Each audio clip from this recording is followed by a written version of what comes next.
En nuestro último estudio concluimos el capítulo 4 de Apocalipsis y vimos esa expresión de adoración y alabanza a nuestro Dios, tanto por quien es Él como también por lo que Él hace.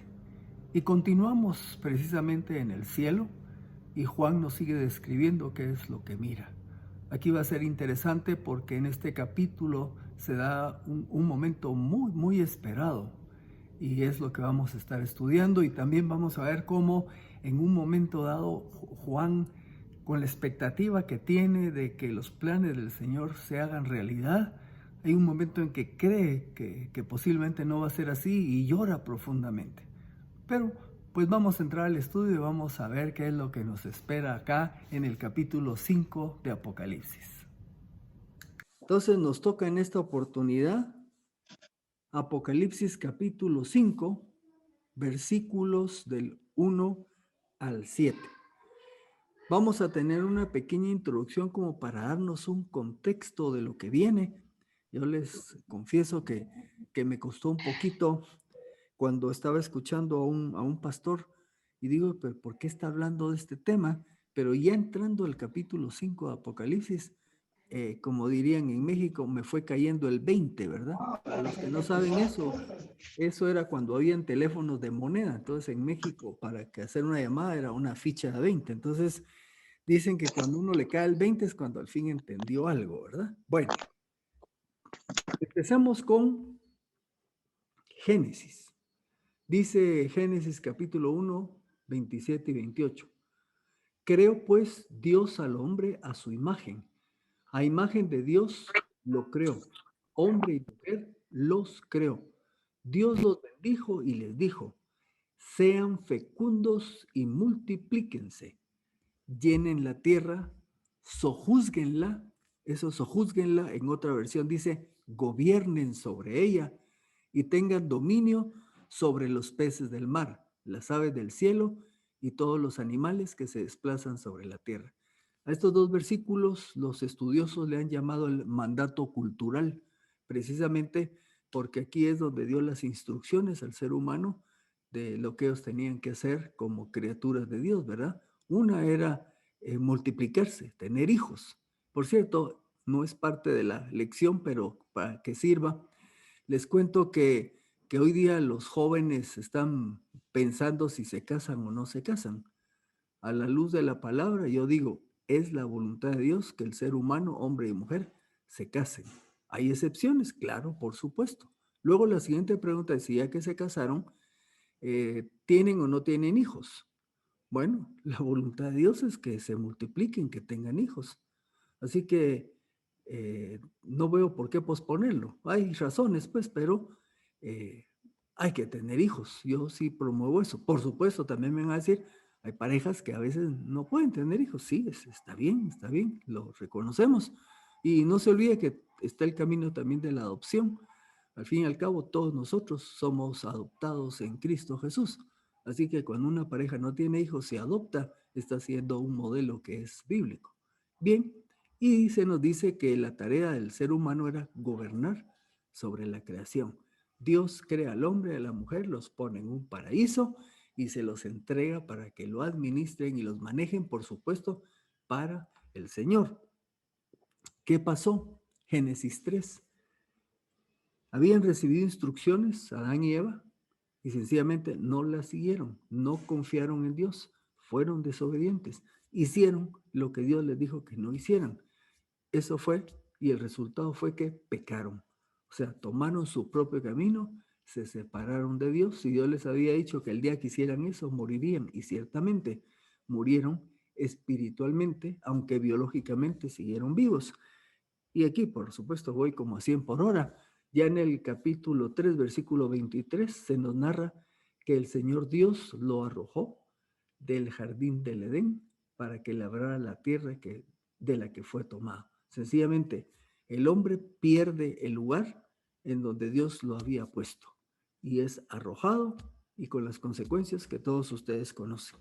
Pero entonces viene una pregunta. Claro, lo voy a usar como un término así muy popular.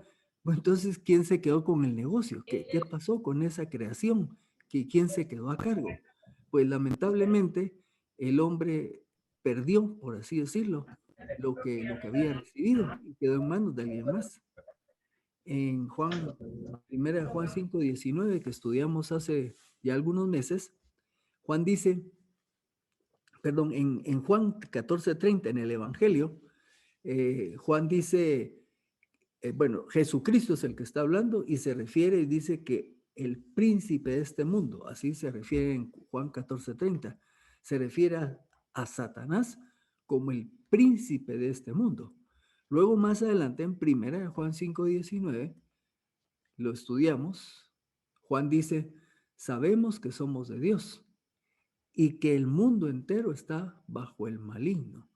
En pocas palabras, cuando el ser humano peca y se separa de Dios, ¿quién usurpa la posición de gobernar la creación, por lo menos en este planeta? Pues lo hace Satanás precisamente. Si usted todavía tiene duda, cuando Jesús fue tentado en el desierto, en la tercera tentación, se nos dice ahí en Mateo 4, 8 y 9, otra vez el diablo lo llevó a un monte muy alto y le mostró todos los reinos del mundo y su gloria. Y le dijo Satanás a Jesucristo, le dijo, todo esto te daré si postrado me adoras. Y claro, en las tres ocasiones Jesús contesta con la palabra, pero algo interesante, Jesús no le rebatió esto que estaba diciendo Satanás, porque Satanás le está diciendo, le muestra los reinos del mundo y le dice, te lo doy si me adoras. O sea, como que es el dueño, porque sí, porque él es el que está a cargo. El mundo está bajo el dominio de Satanás. Una última cita antes de entrar a Apocalipsis. Dice Pablo, pues el Dios de esta edad presente ha cegado el entendimiento de los incrédulos para que no los ilumine el resplandor del evangelio de la gloria de Cristo, quien es la imagen de Dios. Aquí Pablo le está diciendo al diablo, Dios de esta edad presente. Entonces entendamos algo. Sencillamente, el que está a cargo es Satanás. Este mundo está a cargo de Satanás. Claro, Satanás es un enemigo derrotado y vencido, pero como es un usurpador, todavía está luchando, está peleando, y Satanás es el Dios de esta edad, dice. Ahora entendamos, todo este movimiento de gente que se ha alejado de Dios, todo este movimiento secular, progresista y todos estos cambios que se están dando en la sociedad, pues sí, es que toda esta gente, ¿quién es su Dios? Aunque no lo reconozcan, pero ellos sirven al enemigo de nuestras almas. Y Satanás está empecinado en hacerle guerra a la iglesia del Señor, pero él es el gobernador del presente siglo, del presente mundo. Y surge la pregunta, bueno, ¿y nosotros los cristianos qué somos, pues, verdad? Bueno, voy a usar lo que dice primera de Pedro 2:11, parte A. Amados, dice, le ruego como a extranjeros y peregrinos. Nosotros los cristianos somos extranjeros y peregrinos. Este mundo y esta vida no es nuestro destino final. Cuando fuimos rescatados del pecado, nos convertimos, nuestra ciudadanía fue trasladada a los cielos.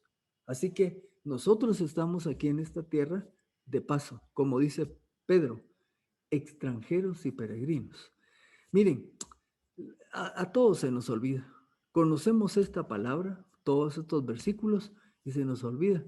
Y a veces estamos tan involucrados en esta vida, matándonos por... No, no, ojo, no estoy diciendo que no trabajemos, no me van a malentender. Solo digo, se nos va el balance. Trabajando, estudiando, ganando plata, haciendo propiedades, todo lo que ustedes quieran, como que si aquí fuera nuestro destino final, se nos olvida. Solo estamos de paso. Gracias a Dios que nos provee para el trabajo, para vivir, etcétera, pero solo estamos de paso. Y la única razón por la que estamos todavía aquí es para que compartamos el evangelio. Ahora ya se imagina la paradoja.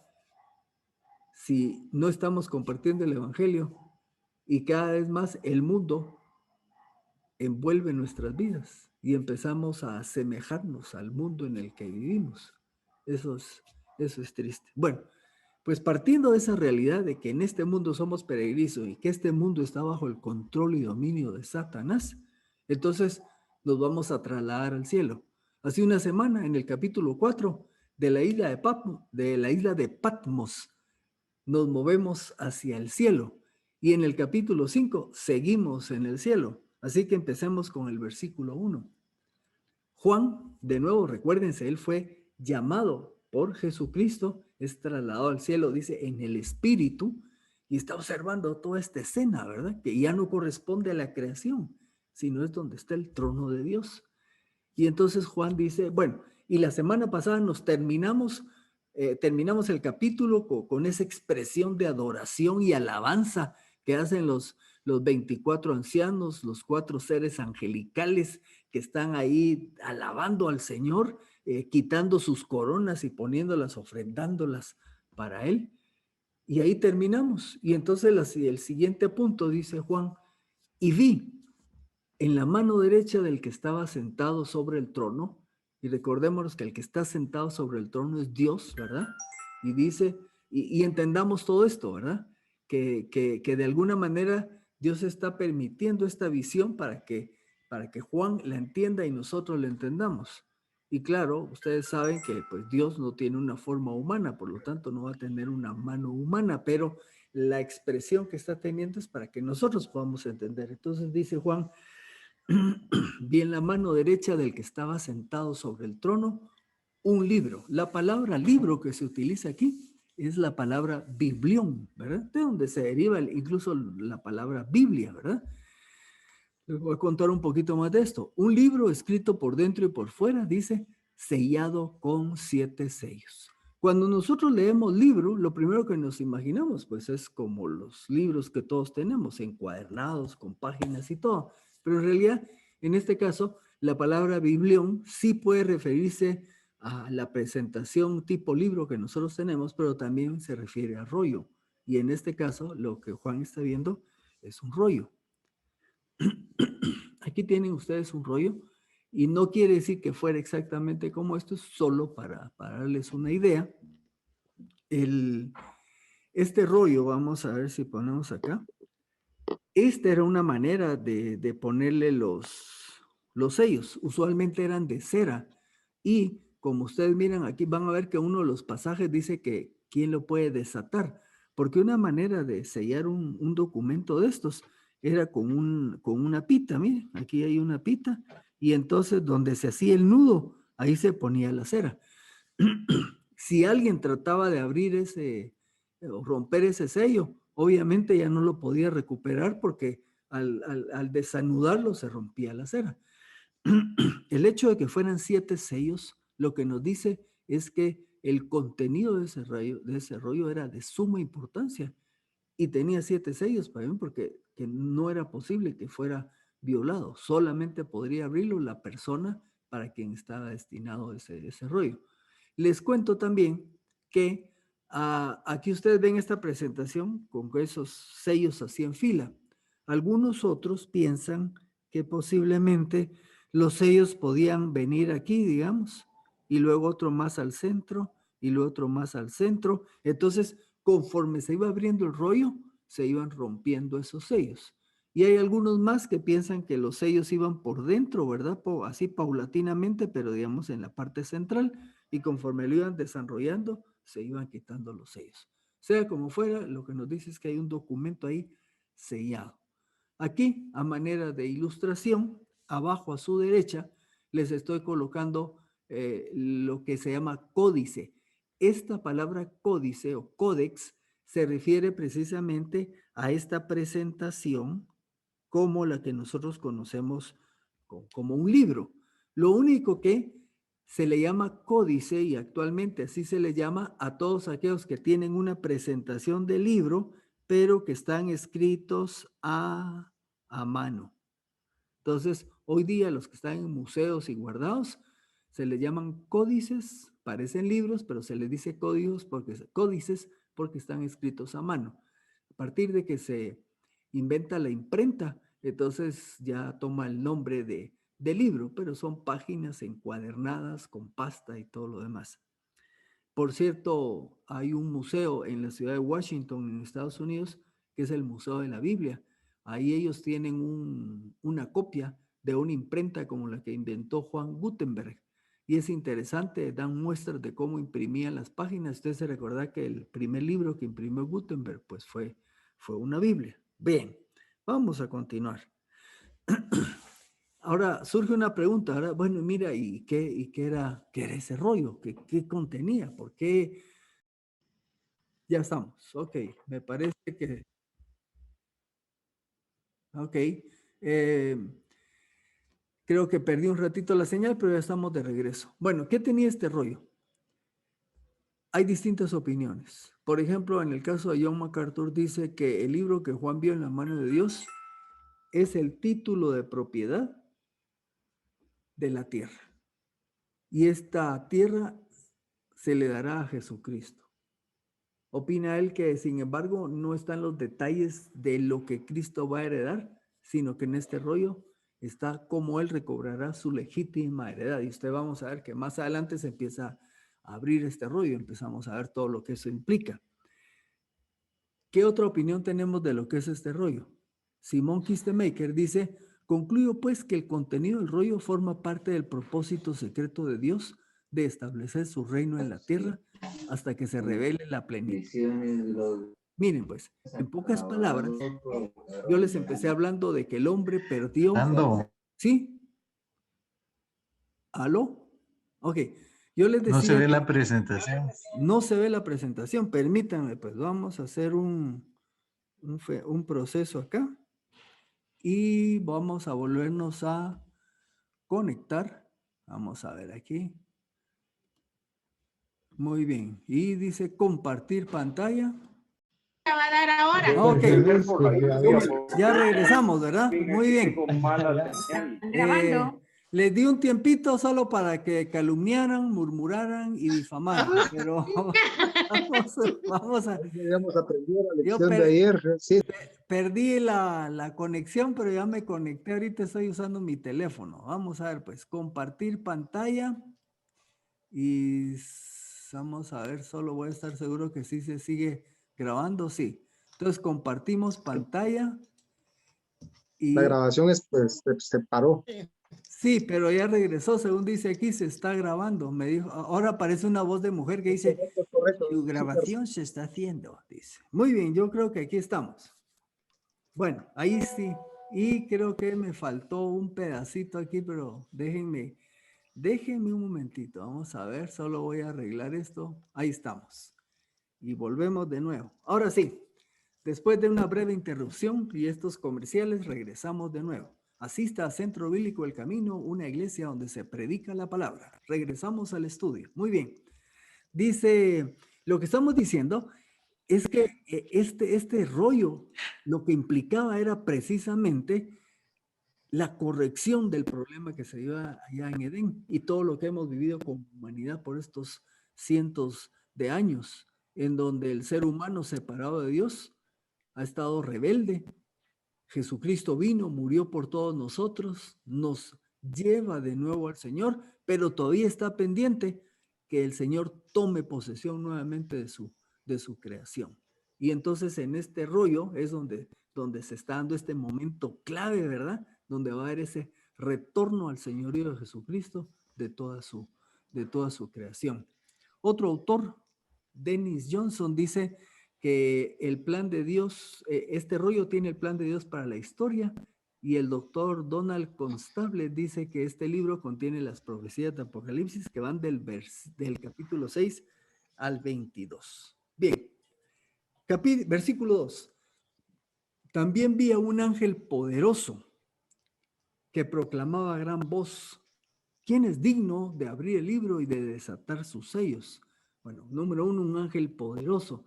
Cuando uno está leyendo comentarios y todo, algunos se ponen a ver quién era. La verdad, el texto no nos dice quién era. Algunos dicen que puede ser Miguel, Gabriel, pero sencillamente es un ángel poderoso.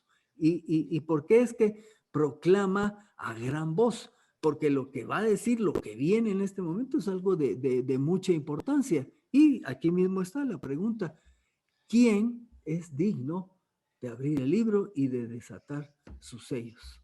Ahí está en la mano derecha de Dios en el trono, pero la pregunta es: ¿quién es digno de abrir el libro y desatar sus sellos? Recuérdense que Juan, nosotros porque hemos leído el libro y todo lo demás, pero Juan para él era su primera experiencia. Pero ninguno, sigue diciendo el relato del versículo 3, ni en el cielo, ni en la tierra, ni debajo de la tierra, podía abrir el libro, ni siquiera mirarlo. Cuando el ángel pregunta quién es digno, ¿verdad?, de abrir el libro, la respuesta que se viene es: ni en el cielo, ni en la tierra, ni debajo de la tierra, no había nadie digno para abrir el libro, ni siquiera mirarlo. Comentario: este doctor Constable, o sea, es un apellido, donde dice Constable es un apellido. Relaciona este rollo con el de Daniel. Y ustedes van a encontrar que en Daniel 12, versículos 4, 8 y 9 está esta cita. Pero tú, oh Daniel, cierra las palabras y sella el libro hasta el tiempo del fin. O sea, Daniel allá tuvo un libro, un rollo, ¿verdad? Y en ese momento a él se le da la indicación: cierra las palabras y sella el libro hasta el tiempo del fin. Muchos correrán de un lado para otro y se incrementará el conocimiento. Yo escuché, dice Daniel, pero no entendí y dije: Señor mío, ¿cuál será el final de estas cosas? Y él dijo: anda, Daniel, estas cosas están cerradas y selladas hasta el tiempo del fin.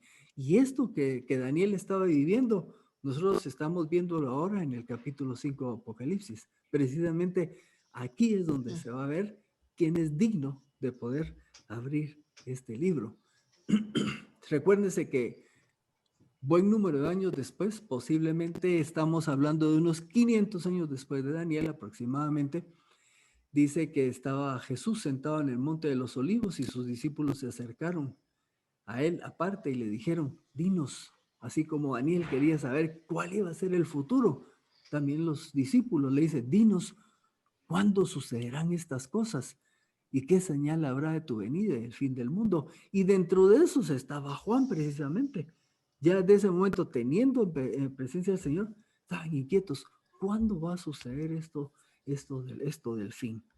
Y ya se imaginan cuando Juan escucha que no hay nadie digno de abrir el libro.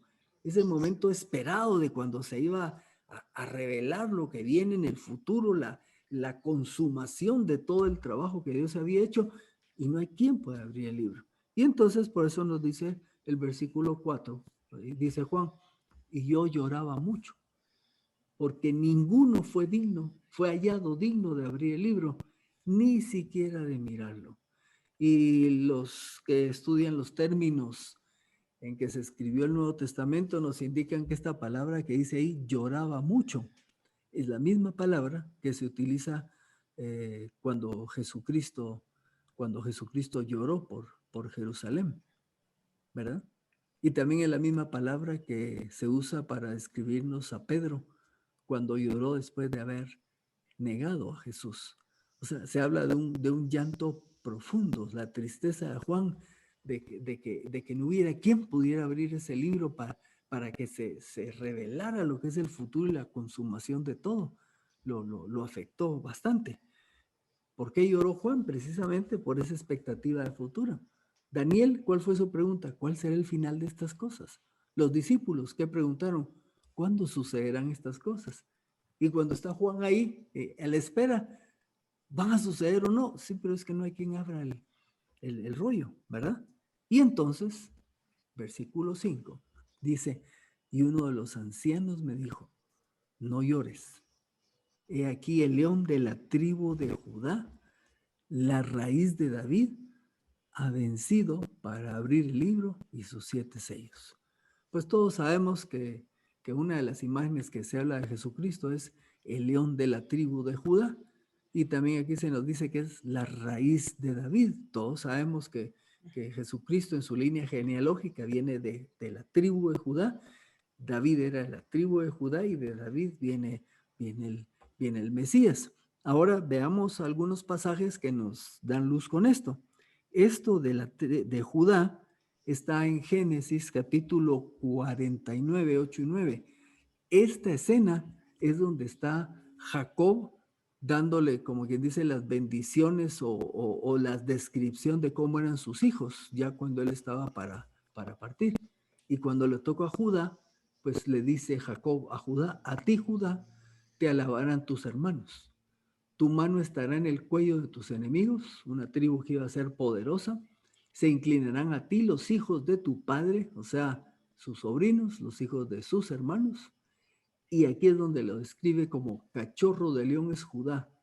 De la presa, hijo mío, ha subido. Se agazapa, se echa como león o como leona. ¿Quién lo despertará? Pero agrega todavía Jacob algo más y dice: el cetro, o sea, el reinado, no se apartará de Judá. Bueno, usted sabe que David llegó a ser rey y que de David se prometió que habría un reinado que trascendería y que de ahí vendría el Mesías. Agrega que dice: ni la vara de gobernante se apartará de entre sus pies, hasta que venga Silo. Así dice el versículo, y una versión distinta de la Biblia explica qué quiere decir esto: hasta que venga aquel a quien le pertenece ese cetro, ¿verdad?, de gobernante, y a él sea dada la obediencia de los pueblos. Este es el versículo del Antiguo Testamento a que se está haciendo referencia aquí en Apocalipsis capítulo 5. Ahora también se nos dice la raíz de David, ¿verdad? En Isaías capítulo 11, versículos 1 y 10. Ahí se me fue uno de más. Aquí está. Dice: un retoño brotará del tronco de Isaí, y un vástago de sus raíces dará fruto. Acontecerá en aquel día que las naciones buscarán a aquel que es la raíz de Isaí, y que estará en pie como una bandera para los pueblos, y su morada será gloriosa. ¿De quién está hablando este versículo?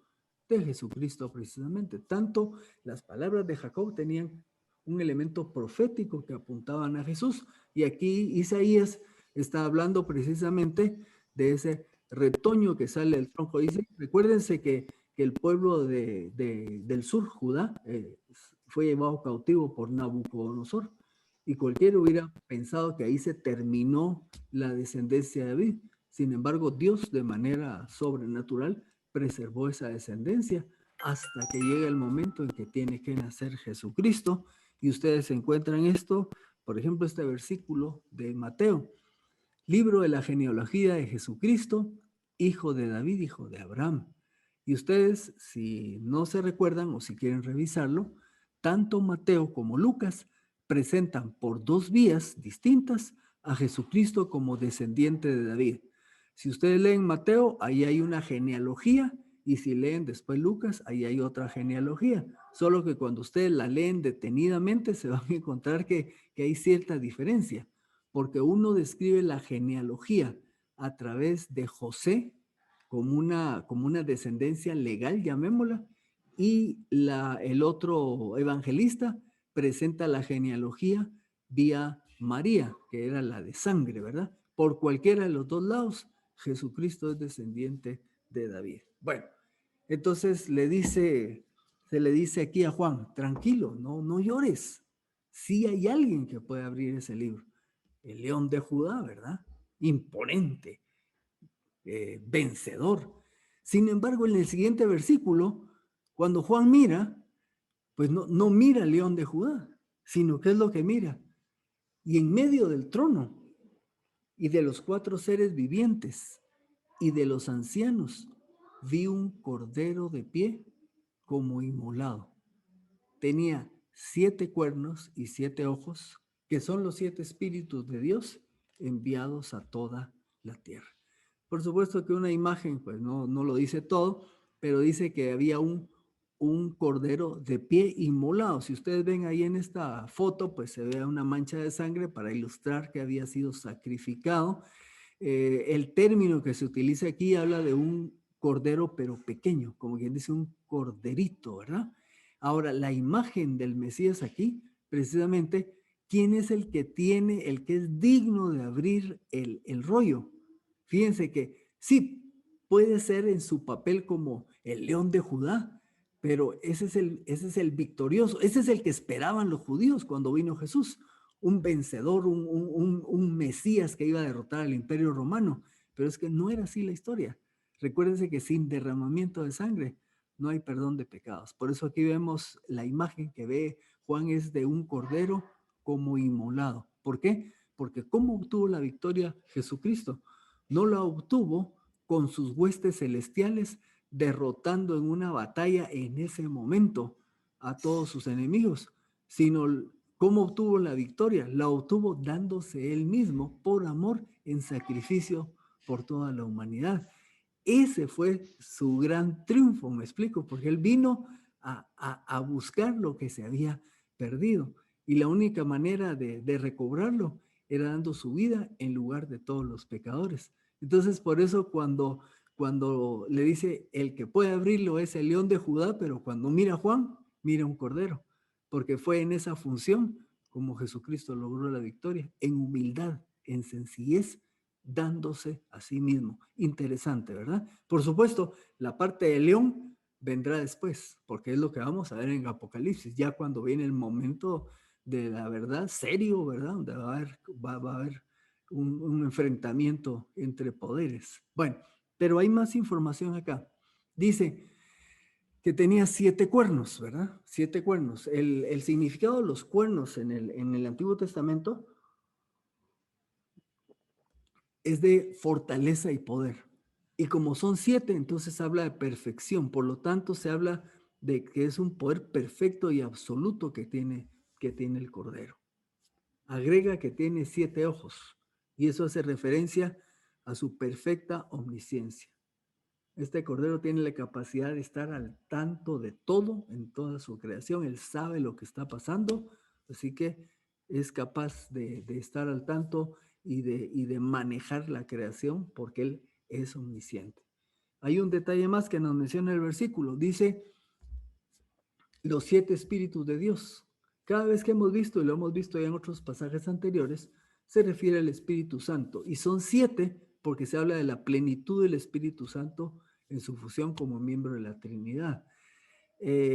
Aquí hay 2 maneras de ver en qué sentido ha sido enviado a toda la tierra. Un autor dice que esto tiene que ver con que el Espíritu Santo está dando a conocer a Jesucristo y su mensaje de redención. Y sí, así es. Si usted se recuerda, a partir de Hechos 2, cuando el Espíritu Santo viene a morar permanentemente en el creyente, y de ahí en adelante el Espíritu Santo es el que se está encargando de que el Evangelio sea proclamado. El Espíritu Santo es el que capacita al creyente para que comparta el Evangelio. Entonces, en esa función está por toda la tierra. Pero otro de los autores dice que también va a tener que ver en ese tiempo futuro de juicio, que el Espíritu Santo va a estar buscando pecadores no arrepentidos para llevarlos a juicio. Los estará convenciendo de justicia, de juicio y de pecado por cuanto no han creído en él. Bueno, llegamos al versículo 7 y por ahí vamos a ir ya descendiendo. Dice así: este cordero, él tomó el libro de la mano derecha del que estaba sentado en el trono. Y en este momento llegamos y ahí es donde nos vamos a quedar, ¿verdad? Donde el cordero toma ese rollo. Y claro, en los siguientes capítulos vamos a ver cuáles son las implicaciones de ese rollo, pero solo entendamos algo. El hecho de que este rollo esté en la mano derecha del que está sentado en el trono, solo lo que nos está diciendo es que, de nuevo, lo dijimos ya, el que está al control es Dios. Nunca perdió el control. Y ese rollo que es tan importante lo tiene en su mano derecha. La mano derecha ejemplificada precisamente autoridad y poder y dominio, y está en su mano derecha. Y el único digno que puede tomarlo es el Cordero, Jesucristo. Y entonces en esta escena llega y va a tomar el Cordero. Y estábamos hablando de retomar su posesión. Y este pasaje tiene un antecedente también en Daniel. Y vamos a ver en Daniel capítulo 7, versículos 13 y 14. Y vean qué interesante cómo se cumple la palabra de Dios a través de los años. Dice Daniel, estaba yo mirando en las visiones de la noche, y he aquí que en las nubes del cielo venía alguien como un hijo de hombre. Llegó hasta el anciano de días y lo presentaron delante de él. Entonces le fue dado el dominio, la majestad y la realeza. Todos los pueblos, naciones y lenguas le servían. Su dominio es dominio eterno que no se acabará, y su reino uno que no será destruido. Así que en esta escena donde nos quedamos que Jesucristo va a tomar el rollo, precisamente es lo que vio Daniel cientos de años atrás, en donde precisamente Jesucristo recibe el dominio, la majestad y la realeza. Y usted sabe que a partir de que se empiece a abrir ese rollo, empieza la situación de juicio para el planeta, para todos aquellos que han sido rebeldes y que han rechazado la oferta de amor, la oferta de gracia, esta obra que Dios hizo en nuestro favor, van a haber consecuencias. Así que vamos a ir terminando por acá. Como pudimos ver, pues llegamos más o menos a la mitad del capítulo, a un momento impresionante, cuando el Cordero de Dios, que fue inmolado, procede a tomar el rollo, ese rollo sellado, de la mano derecha de nuestro Dios. Y claro, la próxima semana entonces estaremos viendo qué es lo que sucede después del último momento que estudiamos el día de hoy. Nos vemos para la próxima oportunidad.